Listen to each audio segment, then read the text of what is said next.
soon be your favorite family. Hit the link in the description box. Purchase your very own new era viral hip-hop news hat. Like I said, the link will be in the description box. Right now, don't wait, don't miss out. Grab the hottest thing popping right now. Viral hip-hop news hats available in the link in the description box. Grab yours right now. Dope. All right, well, it's Boss Talk time. With Old God and SamAnt at the Uncensored podcast. We got our man Trevi in the building, CEO Plug the Plug LLC.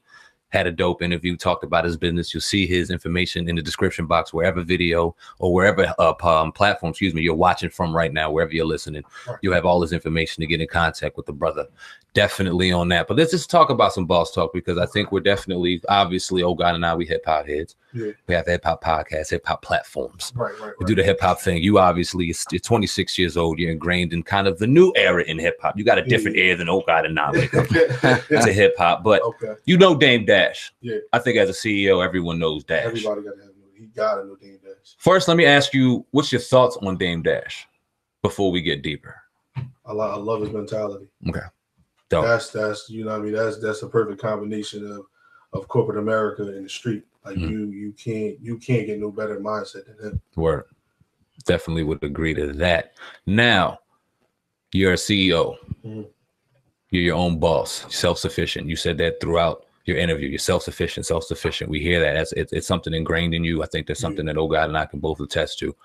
I think that we also can attest to the fact that throughout our entrepreneurial journey, the workforce was probably a major part throughout our lives. That's probably had a more, you know what I mean, heavier weight than the CEO and the entrepreneurial side of it right now. Talk a little bit about that contrast, because we all know Dame Dash. He's been outspoken in saying that if you work for somebody, if you have a boss, you're a sucker. Oh man, I mean, talk about that aspect when it comes to the boss and the work mentality. What do you think about that? I mean, his statement, it may apply to him looking at it from a different aspect. You know what I mean? He was brought up in a way different dynamic. You know what I mean? I really wasn't heavily involved in the streets like that. So I didn't have that type of street money to go ahead and say, you know what, I ain't working for nobody. Like, no, I gotta put in the time. Interesting, yeah. You know what I mean? I gotta start from here. Like, I know, listen, if I'm working at this job here, like, I can put this away, and then I can invest in myself later. But whereas somebody from that era, from the 80s and that 90s era, who was really smart and had somebody before them to put them on game, like, listen, if y'all, this what y'all gonna do, all right, y'all need to put your money into this. And luckily, he had a man by the name of Jay-Z who was just as smart, and that could be the face of what he wanted to do as well. You know what I mean? So for him to say that, I mean, that's heavy, but at the same time, like, my dynamic is different from him. So I can't say, oh yeah, I was a sucker. Like, no, I needed that moment to go ahead and soak up what I needed to go ahead and get done. Like, consistency. Like, so you say it's based off dynamic, and that's a great perspective. I don't think Oga and I really have ever heard before when it comes to conversation that we've had in this conversation. Do you think that there's an excuse out there, though, for a lot of people that kind of run to the job, run to the 9 to 5, especially in particular with our community, as opposed to jumping out there on that leap of faith like you did with LLC, like we did with the Uncensored podcast, Hip Hop News and the a lot of it, yeah. I mean, some people, everybody, you know, everybody's not built, you know what I mean, to be their own boss. Some people always need direction. You know what I mean? That's the thing about being an entrepreneur, that it ain't no rule book to it. Can't nobody tell you how to do it. We can give you the game, but it ain't no real way to do it. You know what I mean? When I very first started out, one of my biggest mentors, and it was my boy Miles. You know what I mean? He's right from Pleasantville. He's like, bro, listen, I can tell you everything how I did it, but you still gonna make mistakes, because I'm just avoiding my mistakes that I made. And that's one thing that I done learned from 1,000 times over. So, you know, people that go ahead, I commend people. You know what I mean? Same thing with going to college. If you're gonna run to the job, go ahead. But, you know, at the same time, that's not what I want to do. You know what I mean, I'd rather be my own boss, rather make my own decisions, rather take if I got a company of 12 people, I'd rather take, all right, listen, this is my team right here. I'm going to take these 12 right here. You know what I mean? Versus working for a corporate company. They don't really know your name. They really don't care about you. At any moment, you can be replaced. And then it's just like you always got to answer to somebody. And then somebody may necessarily, especially in my situation, every job I've had, I've probably been more qualified than any of my superiors.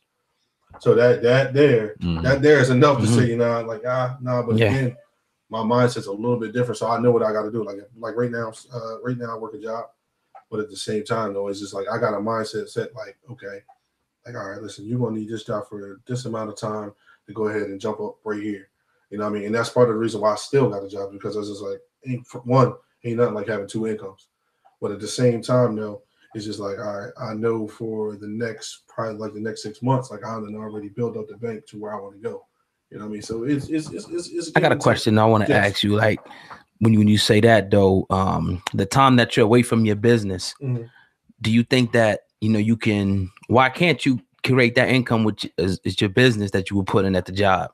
Is my question to you. How could you ever thought about that? Like, oh, if I just put this time into my business, right? You know what I mean? I could create that income as opposed to going to this job and doing it. Right. Well, the wonderful thing about it is that, like I said, I got my little sister on board, you know what I mean? So I got her to work while I'm not there, because what I'm trying to do is the income that I'm generating right now from a regular 9-to-5 job, that's getting funneled in to with the next level. Like I needed that boost, like now, like immediately. I didn't want to go through new banks, and then I'm trying to build, but at the same time I'm paying somebody. So I figured it'd be a smarter move. Like, you know what, you got a degree, it's no problem with you going to walk in, get a job.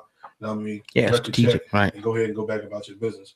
So that's the main reason why I really went and did it. It's nothing wrong with, you know, having a job and owning a business. But for my purpose for doing it, it's like I need to jump ship, and I need to jump ship quick. So that's why I went back to the workforce. It's like, all right, look, this is what we're going to do. Right. Ain't like you planning on staying in. You got a plan to get out. It's a little bit different. Like, right. Ain't just like they asked me about my retirement package and all this. Like, I don't plan on being here that long. I just go ahead and myself. What did you major in? Criminology and criminal justice. Okay. What were your aspirations in that? Originally, when I got a family that worked, cops, paralegals, lawyers, you know, all throughout the county and in the law field. So that was kind of like my lane when I was 18 going into it. And, you know, I kind of stuck with it. I always wanted to work for the government. That was like a big thing of mine. But as you know, as you get older, you learn more, you see more. And I think going to a historically Black college university, like I learned a little bit more about like myself, my culture, you know what I mean, historically, and how things play out. So the older I got, the more I seen it's just like, I don't know. And then, then the politics came heavy, you know what I mean, with the Trayvon Martin thing, you know what I mean, the Alton Sterling's, you know what I mean, stuff like that started happening, and it kind of like a real bad taste in my mouth, and which is another reason why I just like, all right, I'm gonna always have this degree, like can't nobody take that from me. So that's kind of why I like shied away from the whole, you know, going to be a cop, law enforcement thing. Did you have to pay student loans? Yeah. Did you have to owe money on the back end on that? Yeah. I'm still paying on my student loans, almost done. So let me ask you a question. Yeah. You got a criminal justice degree. Yeah. And you owe money on that, and you're not using it. So what do you say to a kid aspiring that has all of this going on in college? What would you say to that college student right now? Is college even worth it? Is college worth it? When it comes to you? Because now you're sitting here as a CEO of your own company that has absolutely nothing to do with the money you just put into the college and the university, toward a degree that you eventually, through growth and through understanding of yourself, realized wasn't for you. Right. And now you sit here ultimately in debt for something you don't even use. What I will say is the reason why college is worth it, because at 18, my mind said it wasn't the same at 23, 25, and now at 26 is not the same.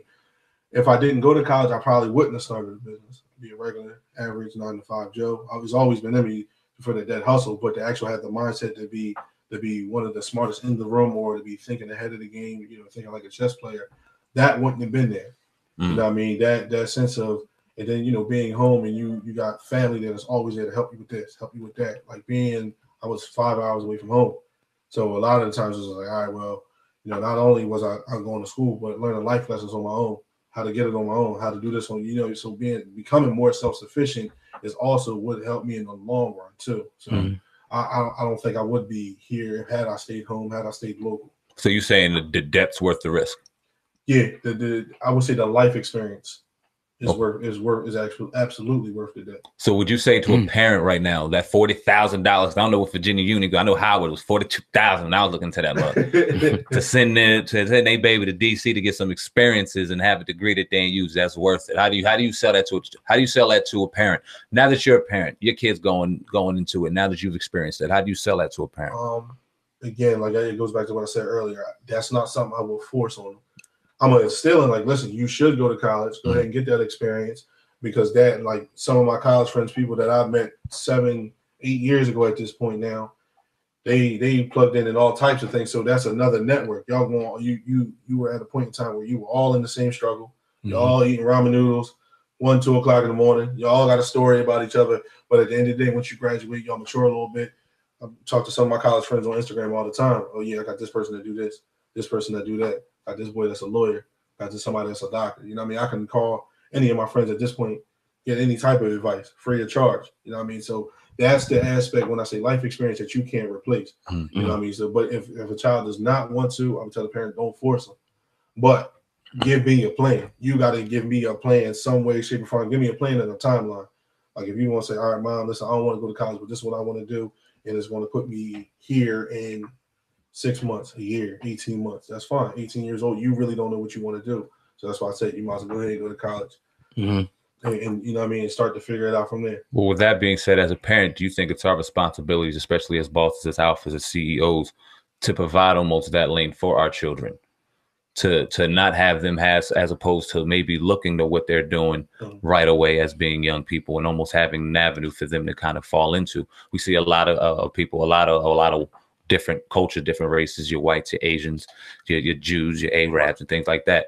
Those kids, no matter what they want to do or not, they may be able to have go and explore, but at the end of the day, they may have that store to go to, or they have the family business to run to that they always can fall back on. So do you feel as though it's the parent's responsibility to always make sure that the children are protected, or is it, I don't want to say to throw them to the wolves mentality, but do you think a lot of our culture has that mentality? Yeah, we got to stop. You know, as they say, it takes a village to raise a child. You got to stop looking at kids as an income when they turn 18. And that's one thing that, you know, that my family has taught me is just like, listen, my mom still to this day, I call my mom right now. She said, oh yeah, sure, you can move back in. You know, we're going to talk, but you don't have to what's going on.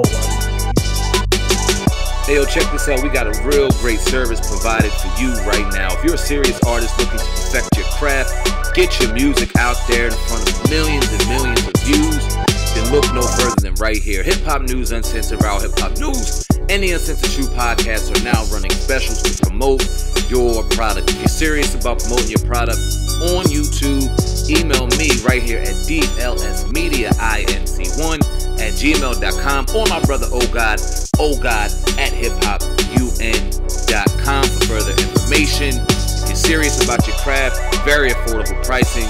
Let's go. Wait no further. Look into it right now. Email's in the description box. Hit us up. You already know.